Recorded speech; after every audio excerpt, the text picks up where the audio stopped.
नमस्कार दोस्तों, मैं जयलक्ष्मी संस्कार स्कूल से। आज मैं आपको लाइव दिखाऊंगी कि प्रियंका गांधी ऐसा क्या बोली संसद में कि सत्ता पक्ष के जितने भी बड़े बड़े दिग्गज हैं वे उन्हें सुनते रह गए और प्रियंका गांधी द्वारा पूछे गए सवाल थे, उनका कोई भी जवाब ना तो अमित शाह के पास था, ना नरेंद्र मोदी और ना ही किसी बीजेपी के और किसी दिग्गज के पास था।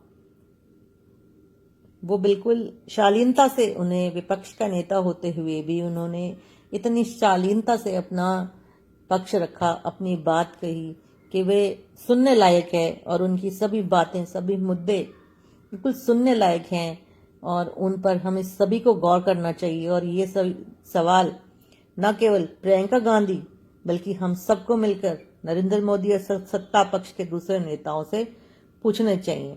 तो आइए सुनते हैं प्रियंका गांधी की जवानी कि उन्होंने संसद में ऐसा क्या पूछा कि बे जो है आवाज हो गए सारे बीजेपी के दिग्गज नेता। आइए देखते हैं।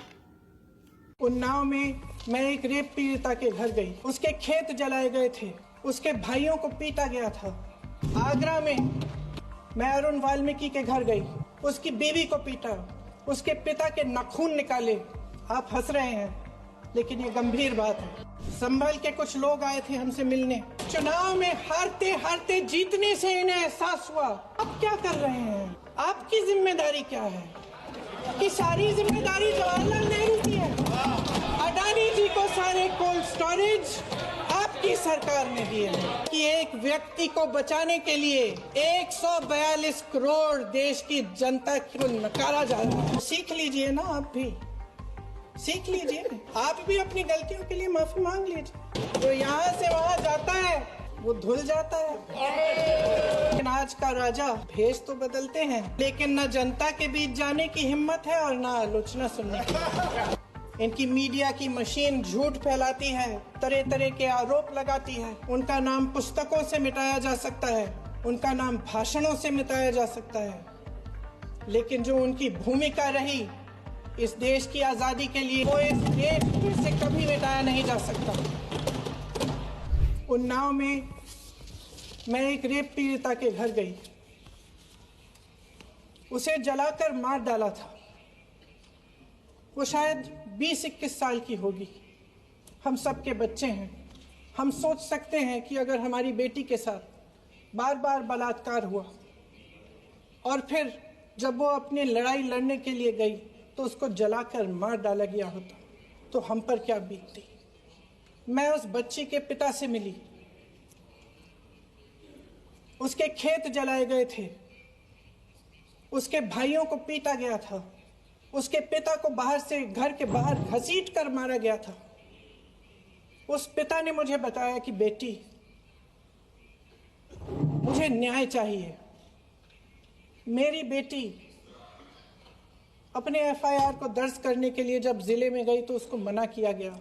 अगले जिले में जाना पड़ा उसे। वो रोज सुबह 6 बजे उठकर तैयार होकर अकेली अपने मुकदमे को लड़ने के लिए अगले जिले में ट्रेन से जाती थी। उसके पिता ने मुझे कहा कि मैंने उससे कहा बेटी अकेले मत जाओ, छोड़ दो ये लड़ाई, लेकिन उसकी बेटी ने उसको जवाब दिया कि नहीं पिताजी, मैं अकेली जाऊंगी, मैं लड़ूंगी, ये मेरी लड़ाई है, मैं इसको लड़ूंगी। ये लड़ने की क्षमता, ये हिम्मत उस लड़की को और करोड़ों भारत की नारियों को हमारे संविधान ने दी। आगरा में मैं अरुण वाल्मीकि के घर गई। अरुण वाल्मीकि पुलिस स्टेशन में काम करता था, सफाई का काम करता था। आप सोच सकते हैं हमारी तरह उसका भी परिवार था। नई नई शादी हुई थी, 2-3 महीनों का बच्चा था। पुलिस स्टेशन में चोरी हो गई। चोरी का इल्जाम उस पर लगाया गया। उसके पूरे परिवार को उठाकर पुलिस स्टेशन में ले गए। आप हंस रहे हैं लेकिन ये गंभीर बात है। और क्या गंभीर बात। शर्म करो। शर्म अरुण वाल्मीकि को पीट पीट के मार डाला, उसकी बीवी को पीटा, उसके पिता के नाखून निकाले, उसके पूरे परिवार को पीटा गया। जब मैं उस जवान महिला से मिलने गई जो अभी अभी विधवा हुई थी, तो उसने मुझे कहा कि दीदी हमें सिर्फ एक चीज चाहिए, हमें न्याय चाहिए और हम इस न्याय के लिए लड़ते रहेंगे चाहे कुछ भी हो जाए। ये हिम्मत उस महिला को हमारे संविधान ने दी।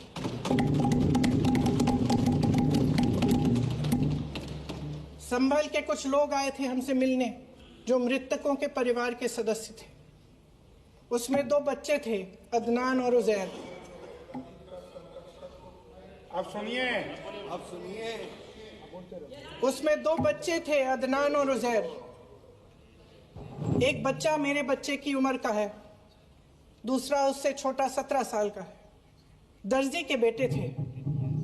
दर्जी का एक ही सपना था कि वो अपने बेटों को पढ़ाएगा लिखाएगा, एक बेटा डॉक्टर बनेगा, एक बेटा भी सफल होगा दूसरा बेटा भी अपने जीवन में सफल होगा। उनके पिताजी हर रोज उनको स्कूल छोड़ते थे। उस दिन भी स्कूल छोड़ने के बाद अपनी दुकान में चले गए। उन्हें पता नहीं था कि विवाद हो रहा है। उन्होंने भीड़ देखी, घर आने की कोशिश की तो पुलिस ने गोली से मार डाला। वो 17 साल का बच्चा अदनान मुझसे कहता है, वो 17 साल का बच्चा अदनान मुझसे कहता है कि मैं बड़ा होकर डॉक्टर बन के दिखाऊंगा, मैं अपने पिता का सपना साकार करूंगा। ये सपना, ये आशा उसके दिल में हमारे संविधान ने डाली। सच्चाई ये है अध्यक्ष महोदय कि आज संविधान बार बार इसलिए कह रहे हैं क्योंकि इस चुनाव में इनको पता चल गया कि इस देश की जनता ही इस संविधान को सुरक्षित रखेगी, कि इस चुनाव में हारते हारते जीतने से इन्हें एहसास हुआ कि ये संविधान बदलने की बात इस देश में नहीं चलेगी। जिसका नाम लेने से कभी कभी आप झिझकते हैं और कभी कभी उनका नाम धड़ाधड़ इस्तेमाल किया जाता है अपने आप को बचाने के लिए। उन्होंने HAL, BHEL, SAL, GAIL, ONGC, NTPC, railways, IIT, IIM, oil refinery,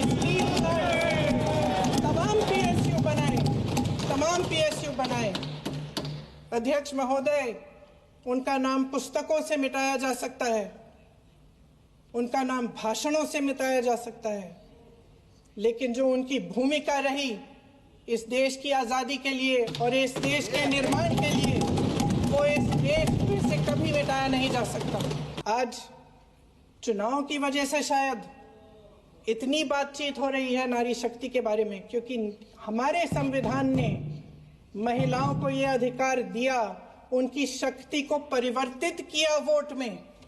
और आज आपको पहचानना पड़ रहा है कि महिलाओं के बिना, कि नारी शक्ति के बिना ये सरकारें नहीं बन सकती हैं। इसीलिए आज आप नारी शक्ति की बातें दोहरा रहे हैं। जो आप नारी शक्ति का अधिनियम लाए हैं उसको लागू क्यों नहीं करते? वो 10 साल बाद लागू क्यों होगा? क्या आज की नारी 10 साल इंतजार करेगी उसके लागू करने के लिए? क्या बात है, क्या बात है।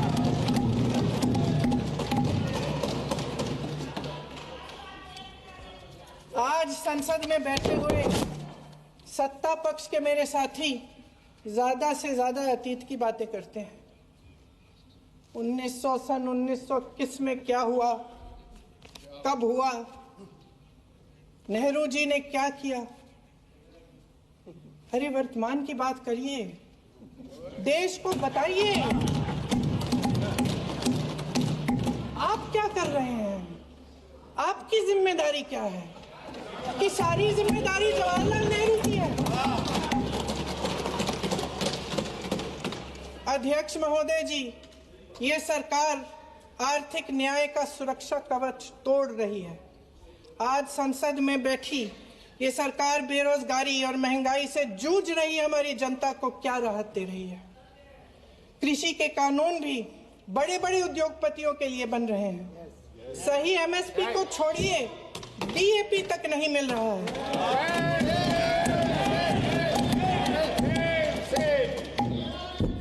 वायनाड से लेकर ललितपुर तक इस देश का किसान रो रहा है। आपदा आती है तो उसको कोई राहत नहीं मिलती। भगवान भरोसे है आज इस देश का किसान, उसको छोड़ दिया गया है। आज हिमाचल में देखिए, जितने भी कानून बने हैं वो सब बड़े बड़े उद्योगपतियों के लिए बन रहे हैं। हिमाचल में जो सेब उगता था, उसके जो छोटे छोटे किसान हैं वह रो रहे हैं, क्योंकि एक व्यक्ति के लिए सब कुछ बदला जा रहा है। तो यह थी हमारी आज की वीडियो। यह मुद्दे हम सभी मिडिल क्लास लोगों के भी मुद्दे हैं और यह सभी हम सारी हमारी भारत की जनता के मुद्दे हैं। तो यह सब मुद्दे उठाने के लिए प्रियंका गांधी का बहुत बहुत धन्यवाद। और ये सभी सवाल हम सभी नरेंद्र मोदी जी से करते हैं। जनता उनसे जवाब चाहती है इन सब बातों का।